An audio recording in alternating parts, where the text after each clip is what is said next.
Biliyorum çok zulme uğradınız ama sabrettiniz. Hiçbir zaman hüzünlenmedik. Hiçbir zaman yeyse ümitsizliğe kapılmadık. Karamsal olmadık. Merhametlilerin en merhametlisinden ümidimizi asla kesmedik. Kaderin üstünde mutlaka bir kader vardır dedik. Direndik, mücadele ettik.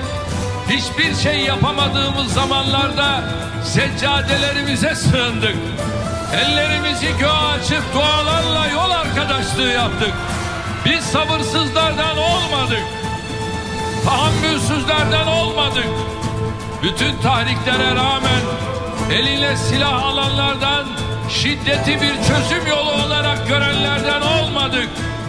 Yerin üstü varken, siyaset varken, meşru mücadele yöntemleri varken, yerin altını tercih edenlerden, gizlenenlerden, sinsi bir virüs gibi büyük